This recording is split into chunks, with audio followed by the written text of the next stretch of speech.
నమస్కారం TCN news కి స్వాగతం. ముందుగా ముఖ్యాంశాలు.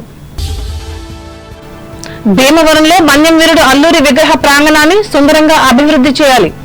అధికారులను ఆదేశించిన ఆజాదీ కా Amrit Mahotsav joint secretary Nanduri. CPI 100 ఏళ్ల వేడుకలను భీమవరంలో ఘనంగా నిర్వహించిన కార్యకర్తలు, కార్మిక సంఘాలు. భారీ ర్యాలీతో నిండిన ప్రధాన రహదారులు. ఆరోగ్యానికి నష్టం తేలిన తణుకు మండలం తేతలి గోవధ కర్మాగారాన్ని లైసెన్సును రద్దు చేయించాలి డిమాండ్ చేసిన రాష్ట్ర మాజీ మంత్రి కారుమూరి. కూటమి ప్రభుత్వం అధికారంలోకి వచ్చాకే గ్రామాల్లో కనపడుతున్న అభివృద్ధి వెలుగు. మారంపల్లి గ్రామంలో పేర్కొన్న గోపాలపురం ఎమ్మెల్యే మద్దిపాటి. అనంతపల్లి గ్రామంలో విగ్రహాలను ఆవిష్కరించిన రాష్ట్ర మాజీ మంత్రి తానేటి. అంబేద్కర్ కోనసీమ జిల్లాలో చమురు సంస్థల నిధులతో సామాజిక అభివృద్ధి పథకాలు రూపొందించాలి. అమలాపురంలో సంబంధిత అధికారులను ఆదేశించిన కలెక్టర్ మహేష్ కుమార్. సంక్రాంతికి ముందే గుంతలలోని రహదారులను వినియోగంలోకి తేనున్న ఏపీ ప్రభుత్వం. ఆలమూరు మండలంలో హామీ ఇచ్చిన కొత్తపేట ఎమ్మెల్యే బండారు. భీమవరంలో ఉన్న మన్యం వీరుడు, ప్రఖ్యాత స్వతంత్ర సమరయోధులు అల్లూరి సీతారామరాజు విగ్రహ ప్రాంగణాన్ని మరింత సుందరంగా, ఆహ్లాదకరంగా అభివృద్ధి పరిచేందుకు చర్యలు చేపట్టాలని ఆజాదీ కా Amrit Mahotsav secretariat joint secretary Nanduri Uma సంబంధిత అధికారులను ఆదేశించారు. కేంద్ర సాంస్కృతిక శాఖ సహకారంతో ఏర్పాటు చేసిన అల్లూరి స్మృతి వనం అభివృద్ధి పనులను గురువారం ఆమె జిల్లా కలెక్టర్ చదలవాడ నాగరాణతో కలిసి పరిశీలించి మాట్లాడారు. దేశంలో కొన్ని ప్రాముఖ్యత కలిగిన ప్రాంతాలను ఎంపిక చేసి ఆ ప్రాంతాలకు సంబంధించిన వ్యక్తులు, సంస్థలకు సముచిత స్థానం కల్పించేలా అనేక ప్రాజెక్టులను ముందుకు తీసుకువెళ్లడం జరిగిందని అన్నారు. అభివృద్ధితో పాటు అందమైన పూల మొక్కలను ఏర్పాటు చేయాలని సూచించారు. ఆమె వెంట విగ్రహ కమిటీ సభ్యులు ఉద్దరాజు విశ్వనాథరాజు, కంతెట్టి వెంకటరాజు, భీమవరం ఆర్డీఓ సిహెచ్ ప్రవీణ్ కుమార్ రెడ్డి, తహసీల్దార్ రావి రాంబాబులు ఉన్నారు. దేశ స్వాతంత్ర ఉద్యమంలో తనదైన పాత్ర పోషించి ప్రజా సమస్యల పరిష్కారం కోసం నిరంతరం పాటుపడుతున్న భారత కమ్యూనిస్టు పార్టీ ఆవిర్భవించి 100 ఏళ్లైన సందర్భంగా పశ్చిమ గోదావరి జిల్లా కేంద్రం భీమవరంలో ఈ పార్టీ కార్యకర్తలు గురువారం ప్రజా ప్రదర్శన నిర్వహించారు. అనంతరం ఏర్పాటు చేసిన భారీ బహిరంగ సభలో ముఖ్య అతిథిగా పాల్గొన్న పార్టీ జిల్లా కార్యదర్శి కోర్నెల భీమారావు మాట్లాడుతూ వ్యవస్థను మార్చేందుకు జరుగుతున్న పోరాటాల్లో సిపిఐ అగ్రభాగాన ఉంటున్నట్లు తెలిపారు. అలాగే కేంద్ర, రాష్ట్ర ప్రభుత్వాలు ప్రస్తుతం అమలు చేస్తున్న సంక్షేమ పథకాలు తొలిసారిగా కోరింది కమ్యూనిస్టు పార్టీయేనని చెప్పారు. ఇంకా మహిళా హక్కుల కోసం పోరాడింది కూడా తామేనని వివరించారు. దీని ఫలితంగానే చట్టసభలో 33% మహిళా రిజర్వేషన్ అమల్లోకి రానున్నట్లు భీమారావు అన్నారు. ఈ కార్యక్రమంలో జిల్లా కార్యవర్గ సభ్యులు Challaboyina Rangarao, M Seetharam Prasad, municipal workers union state organising secretary Kilari మల్లేశ్వరరావులు పాల్గొన్నారు. ప్రజల ఆరోగ్యానికి హాని కలిగించే తణుకు మండలం Tetali Leham foods private limited కార్యకలాపాలను తక్షణమే నిలిపివేయించాలని రాష్ట్ర మాజీ మంత్రి కారుమూరి వెంకటనాగేశ్వరరావు ప్రభుత్వానికి విజ్ఞప్తి చేశారు. తణుకు సచివాడ రోడ్డులో ఉన్న ఈ కర్మాగారం ముందు గోసేవా సమితి నిర్వహిస్తున్న నిరసన కార్యక్రమంలో గురువారం ఆయన పాల్గొని మాట్లాడారు. అధికారులు పట్టించుకోకపోతే ఉద్యమం తీవ్రతరమయ్యే అవకాశం ఉందని ఆయన స్పష్టం చేశారు. ఈ ఫ్యాక్టరీ మాకొద్దు ఓకేనా?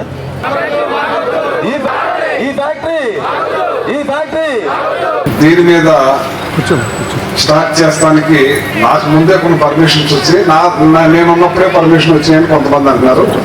సరే, ఏదేమైనా ఆ రోజున ఇలాంటి ప్లాంట్ ఓపెన్ చేస్తున్నారని నా దగ్గరికి వచ్చినప్పుడు నేను వెంటనే ఎంఆర్ఓ గారికి, మన పోలీస్ డిపార్ట్మెంట్ని పంపించి అక్కడ తాళాలు వేయించడం, పర్మిషన్లు ఉన్నాయన్నా సరే ఆ పర్మిషన్ ఇచ్చిన వాళ్ళతో కూడా మాట్లాడి వైజాగ్ వాళ్ళతో కూడా మాట్లాడి ఆ పర్మిషన్ క్యాన్సిల్ చేయించి మనం ఇక్కడ నడవలేకుండా చేశాం. ఇక్కడ పంచాయతీ తీర్మానం లేకుండా, పర్మిషన్స్ లేకుండా ఏ రకంగా నిర్వహిస్తున్నారని చెప్పి అడుగుతున్నాను. నేనున్న 5 సంవత్సరాలు కూడా ఒక్క గేట్ తెరవలేకుండా ఆపించే కార్యక్రమం చేశాను. ఎంతమంది ఎంత ప్రెషర్ తీసుకొచ్చినా సరే దీన్ని నడవనిచ్చే ప్రసక్తే లేదు. ఇక్కడ హింస జరగకూడదని చెప్పి నేను తెలియజేశాను. ఎందుకంటే ఇటువంటి హింస, ఇటువంటి రక్తపాతం ఈ తణుక్కి అరిష్టం. మంచిది కాదు. ఇక్కడ వాళ్ళు నాతో రోజు మాట్లాడుతూ ఉన్నారు చాలా మంది, మేము కూడి తినలేకపోతున్నాం, నిద్రలు పోలేకపోతున్నాం, మా పిల్లలతోటి మేము ఇబ్బందులు పాలైపోతున్నాం, ఏమైపోతుందా ఏంటో పరిస్థితి అని చెప్పి ఈ విషయంలో మరి ఇక్కడ ఇలాంటి హింస జరగడానికి నేను పూర్తిగా మీకు మద్దతుగా ఉంటానని చెప్పి మీకు మాటిస్తున్నాను. నేను దీన్ని ఆపడానికి మరి ప్రతిపక్షంలో ఉన్నాను కాబట్టి నా ప్రయత్నం లోపం లేకుండా మీకు తోడుగా అండగా ఉంటానని చెప్పి మీకు మాటిస్తున్నాను.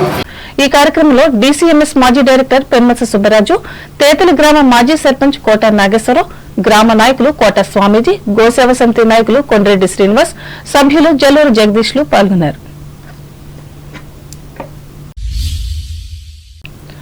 తణుకు మున్సిపల్ మాజీ చైర్మన్ డాక్టర్ దొమ్మేటి వెంకట సుధాకర్ జన్మదిన వేడుకలను అభిమానుల సమక్షంలో ఆయన స్వగృహంలో గురువారం ఘనంగా నిర్వహించారు. ఇందులో భాగంగా ఆయన చేత బర్త్డే కేకును కట్ చేయించి శుభాకాంక్షలు తెలిపారు. ఈ కార్యక్రమంలో coastal agro industries managing director Chilukuri Ramakrishna, municipal మరో మాజీ చైర్మన్ పరిమి వెంకన్నబాబు, తెలుగుదేశం జిల్లా ఉపాధ్యక్షులు బస్వ రామకృష్ణ, మాజీ కౌన్సిలర్లు గుమ్మల హనుమంతరావు, పెరవలి రామకృష్ణ, కుప్పాల ఇందిరాదేవి, తణుకు రేవతి, తాతపూడి మారుతిరావు, తమరాపు పల్లపురావు, నాయుడు లావణ్య, పార్టీ నాయకులు గుబ్బల శ్రీనివాస్, బోళ్ల శ్రీను, రోటరీ క్లబ్ సభ్యులు, ఎమ్మెల్యే కార్యాలయ సిబ్బంది పాల్గొన్నారు.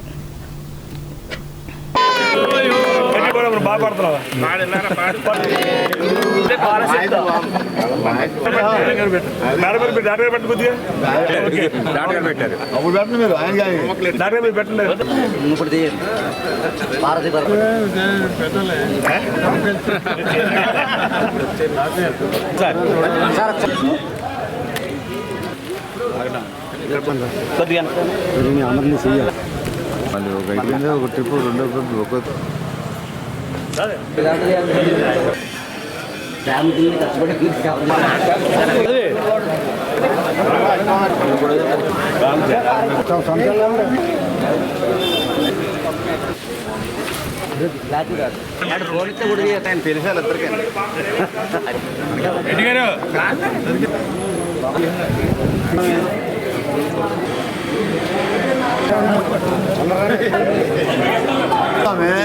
ఎప్పుడు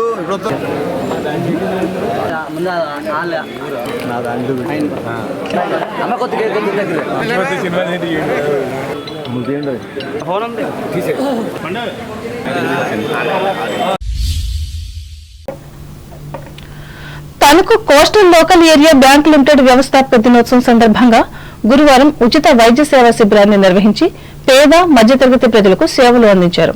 ఇందులో భాగంగా పట్టణానికి చెందిన అమృత హాస్పిటల్ వైద్యులు పి దేవసహాయం పాల్గొని బీపీ, షుగర్, ఈసీజీ పరీక్షలు నిర్వహించి 55 మందికి సూచనలు, సలహాలు ఇచ్చారు. ఈ సందర్భంగా బ్యాంక్ మేనేజర్ జేఎన్వి వీరబాబు మాట్లాడుతూ బ్యాంకు నిర్వహిస్తున్న వ్యాపార కార్యకలాపాలతో పాటు సామాజిక బాధ్యతగా ఇటువంటి వైద్య సేవలు నిర్వహిస్తున్నట్లు చెప్పారు. ఈ కార్యక్రమంలో సిబ్బంది, ఖాతాదారులు పాల్గొన్నారు.